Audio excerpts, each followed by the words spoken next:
পান্ডে পান্ডে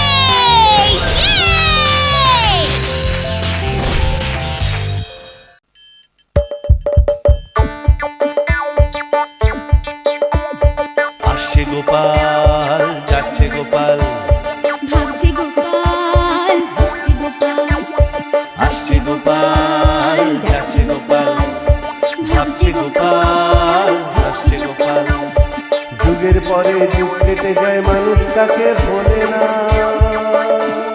যুগের পরে যুগ কেটে যায় মানুষ তাকে ভোলে না চলে না রে চলে না রে চলে না রে চলে না চলে না রে চলে না রে তাকে ছাড়া চলে না কে সে পরিচয় গীতা হাসির রাজা জ্ঞানের রাজা রসিক রাজা গোপাল ভাঁড় হাসির রাজা জ্ঞানের রাজা রসিক রাজা গোপাল ভাঁড় হাসির রাজা জ্ঞানের রাজা।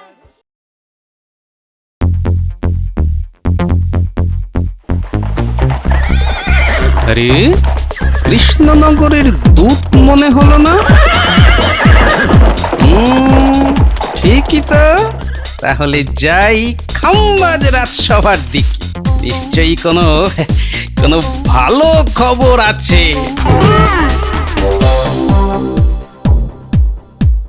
তাহলে এবার কি হবে মন্ত্রী? কি আবার হবে? কি আবার হবে? কৃষ্ণনগরের মহারাজ যখন বলেছেন তখন গোপালকে ছেড়ে দিন। মানে বলছিলাম কি মহারাজ, ছেড়ে দেব বললেই কি ছাড়া যায়? না মানে তাহলে আপনার বিচার ব্যবস্থার অবস্থা তো আবার সেই আগের মতনই ঝুলে লাট হয়ে যাবে। তবু গোপাল খাম্বাজ রাজ্যের অতিথি, তাকে তো আটকে রাখা যায় না। এই মা, এই আটকে কেন রাখবেন মহারাজ? গোপালকে ছেড়ে দিন, কিন্তু কিন্তু ওর গাড়িটাকে আটকে রেখে দিন ব্যাস। বুঝেছি। কেন কেন কেন কেন? আর ঘুড়ি গাড়িটাকে আটকেই বা রাখবে কেন ভগবান? বাহ, গোপাল আপনার অতিথি, কিন্তু কিন্তু ওর ঘুড়ি গাড়িটা তো আর খাম্বাজ রাজ্যের অতিথি নয়। তাই ওই গাড়িটা আর গোপাল নিয়ে যেতে পারবে না। আর তাহলেই গোপালের এ রাজ্য থেকে যাওয়া আপাতত চিচিং বন্ধ। বাবা বাবা বাবা, ভগবান তুমি তো বেড়ে বুদ্ধি বার করেছো। কি দূত, শুনলে তো মহারাজের আদেশ? তাহলে আর দাঁড়িয়ে থেকো না, যাও যাও যাও যাও, তাড়াতাড়ি মহারাজ কৃষ্ণচন্দ্রকে গিয়ে খবরটা দাও, যাও যাও।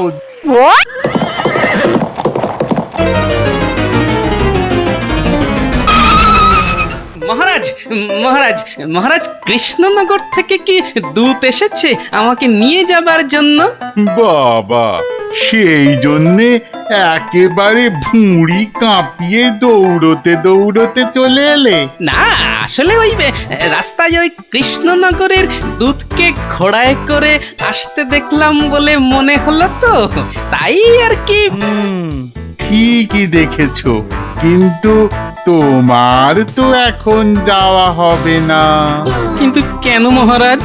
না না না না না না না, তুমি যেতেই পারো, কিন্তু তোমার ওই ঘুড়ি গাড়িটা তো তুমি নিয়ে যেতে পারবে না।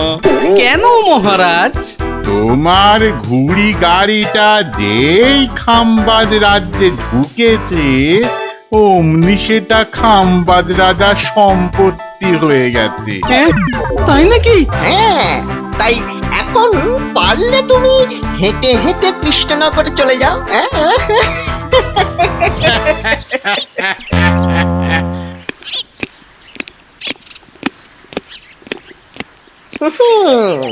বেটা টেকো, এবার কেমন জব্দ? তাহলে গোপাল, কি ঠিক করলে? হেঁটে হেঁটেই কৃষ্ণনগর চলে যাবে, তাই তো? হ্যাঁ ভাই, তুমি যদি আমার সঙ্গে হাঁটো তাহলেই যেতে পারি। তোমার মতো ভুঁড়িবাজের সঙ্গে হাঁটতে আমার বয়েই গেছে। বেটা, ভগবানকে এমন টাইট দেব যে নিজের নামই ভুলে ভূত হয়ে যাবে। কিন্তু কিন্তু সে তো না হয় হবে। এখন ওই ঘুড়ি গাড়িটা বাগানো যায় কিভাবে কিভাবে সেটাই তো চিন্তা। ঘুড়ি গাড়িটা বাগানো যায় কিভাবে?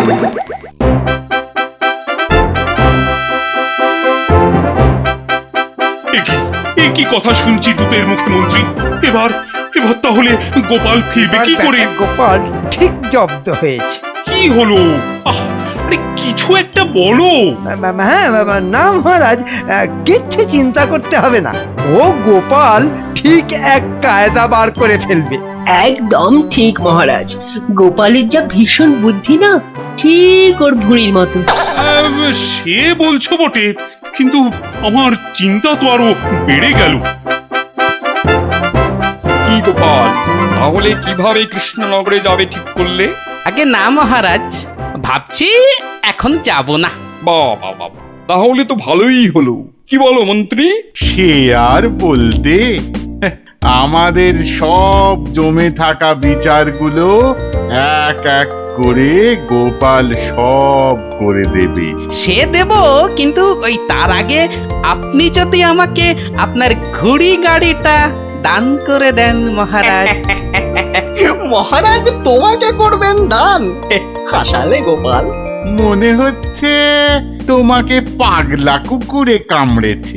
না না গোপাল, কোনো কারণ নেই। কেন শুধু শুধু তোমাকে আমি ঘুড়ি গাড়ি দান করতে যাব? বটে, সবাই দেখছি মিলে আছে। অবশ্য তুমি যদি কিনে নিতে চাও গাড়িটা, তবে গাড়ি তোমার হতেই পারে। তাই নাকি? কিন্তু দাম জানো কত? হ্যাঁ, 10,000 টাকা। হ্যাঁ গোপাল, চোখ যে একেবারে ছানা বড়া হয়ে গেল গো। আছে নাকি? হ্যাঁ, অত টাকা গোপাল আছে? মানে মানে ওই এত মাথা চুলকে লাভ নেই। ও গাড়ি কেনার কথা মাথা থেকে ঝেড়ে ফেলো তুমি, বরং কাল থেকে বিচারের কাজে লেগে পড়ো। বিচার তো তোমাদের করবই। আগে আগে যা বলবেন। তাহলে গোপাল, তোমার আর কৃষ্ণনগর যাওয়া হলো না গো? হ্যাঁ, সেই তো দেখছি। মনে হচ্ছে আমাকে এই খাম্বাজ রাজ্যেই শেষমেশ পচে মরতে হবে। এইবার গোপাল আচ্ছা জব্দ হয়েছে। পেয়েছি এবার। আচ্ছা ভগবান, ওই খাম্বাজ মহারাজ কি দান ধ্যান কিছুই করেন না? হ্যাঁ, করেন তো, করেন।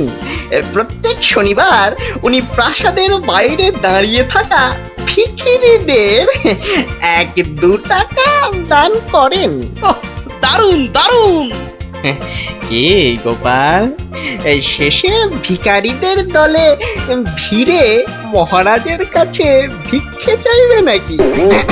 না মানে সে চাইতেই পারো, তবে গাড়ি কেনার জন্য 10,000 টাকা তুলতে তোমার তাহলে সারা জীবন লেগে যাবে।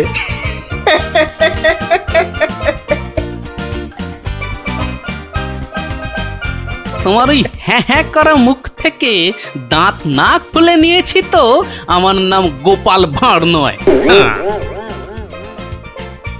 কি বলছো গো বিজ্ঞানী? এই তোমার ওই খাম্বাজ বন্ধু ঠিকঠাক বলছে তো? আগে মহারাজ, সে তো খাম্বাজ রাজসভাতেই ছিল, ও নিজের কানে শুনেছে।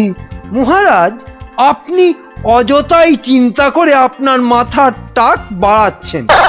চুপ করো তো মন্ত্রী। তোমার মাথায় কি এমন ঘন চুল যে আমার টাক নিয়ে নাক নাড়াও? আর তাছাড়া টাক হলে বুদ্ধি বাড়ে, সেজন্যই গোপালের অত বড় একটা টাক। না মানে আমি বলছিলাম যে মহারাজ, কোনোভাবে 10,000 টাকা গোপালের হাতে পৌঁছে দিলেই তো গোপাল গাড়িটা কিনে নিতে পারে। দরদ যেন উছলে উছলে পড়ছে। হ্যাঁ, এটা তো ঠিক বলেছ বিজ্ঞানী। কি বলছেন মহারাজ? এই কথা কোনোভাবে খাম্বাজ রাজের কানে গেলে গোপালকে একেবারে গারদে সারা জীবন পচে মরতে হবে। এটা অবশ্য তুমি ঠিকই বলেছ মন্ত্রী। খাম্বাজ রাজার যা মেজাজ। তাহলে এখন উপায়? তাহলে আর কি, চিন্তা করুন, চিন্তা করুন, সবাই মিলে গভীর চিন্তা করুন। হ্যাঁ, আমার নাম গোপাল। আজ দেখাবো কত ধানে কত চাল। চিনতে বোধহয় পারা যাচ্ছে না। যাই, এবার প্রাসাদের দিকে যাই।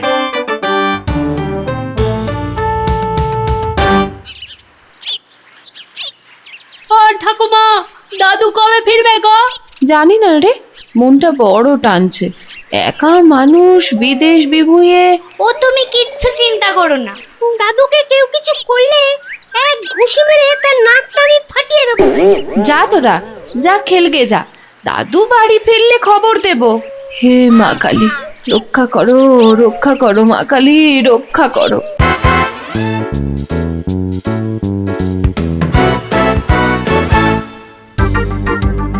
কি গো ভায়া, মহারাজ কখন বেরোবেন?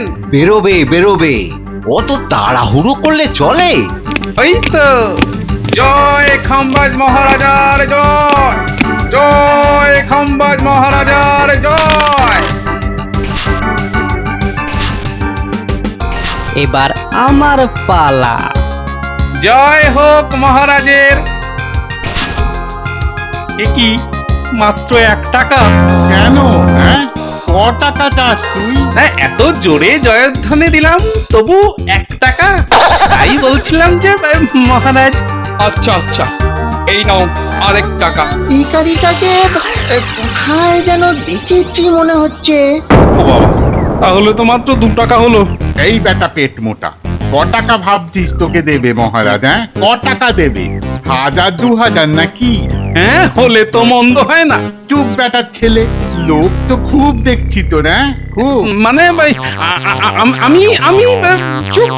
এই যে আমি তোকে টাকা দিলাম, সে 1 টাকাই হোক আর 2 টাকাই হোক, এর মূল্য জানিস কত? কত মহারাজ?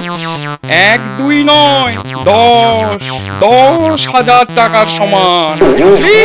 এই শুরু হলো মহারাজের জ্ঞান দেওয়া।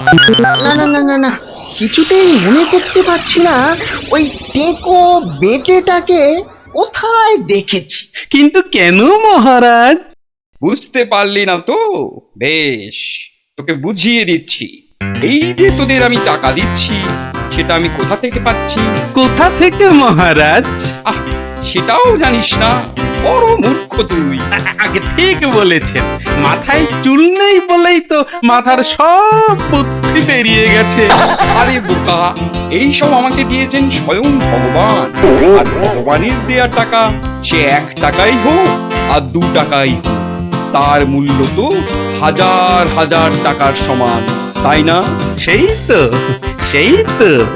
আহা, এখনো মাথায় এলো না লোকটাকে কোথায় দেখেছি। না, আমার মাথাটাও দেখছি আস্তে আস্তে কেমন একটা মোটা হয়ে যাচ্ছে।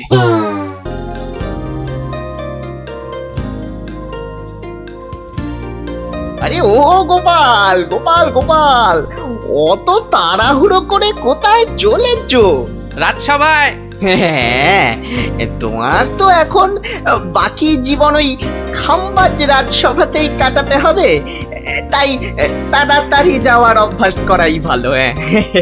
তুমিও চলো, দরকার আছে। আমাকে আবার কি দরকার? সেটা সভাতে গেলেই দেখতে পাবে চাঁদু। হ্যাঁ, বেশ চলো তবে।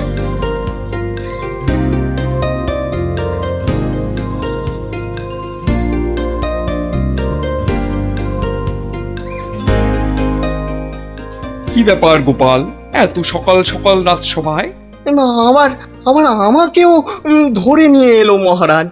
অনেকে ভেবে দেখলাম মহারাজ যে আমার আপনার ঘুড়ি গাড়িটা কিনে নেওয়াই ভালো।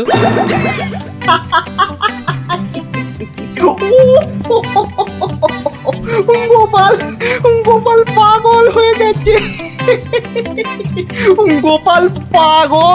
গেছে। বাবা, তুমি তাহলে গাড়িটা কিনে নিয়েই কৃষ্ণনগরে যাবে ঠিক করেছো? হ্যাঁ মহারাজ। তা 10,000 টাকা জোগাড় হয়েছে? হ্যাঁ মন্ত্রী মশাই। তাহলে টাকাটা মহারাজকে দাও।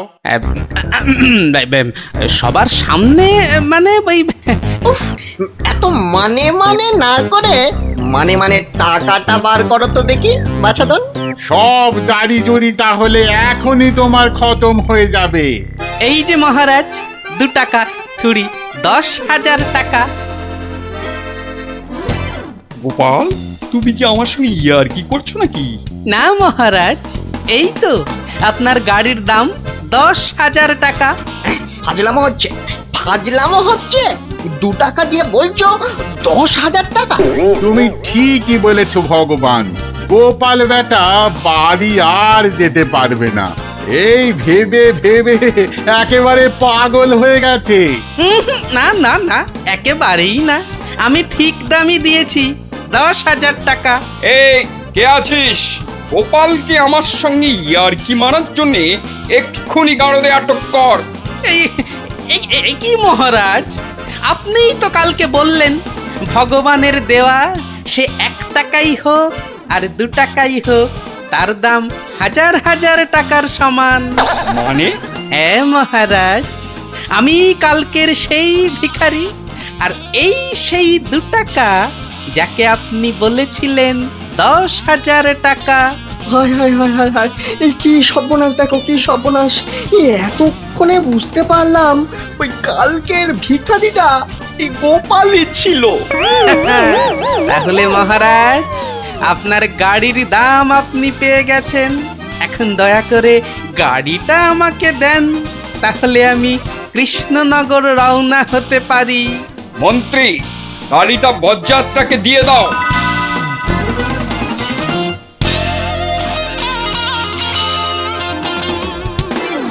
বেটা গোপাল আমাদের পুরো বুদ্ধু বানিয়ে চলে গেল। তোমার মতো মন্ত্রী থাকলে আর কি হবে, মুখে পুরো চুন কালি মাখিয়ে দিয়ে গেল। না মহারাজ, এর একটা বিহিত করতেই হবে। সে তো বটেই, খোঁজ নাও কবে কৃষ্ণনগর আক্রমণ করা যায়। যেরকম আদেশ মহারাজ। বাবা, বাঁচা গেল।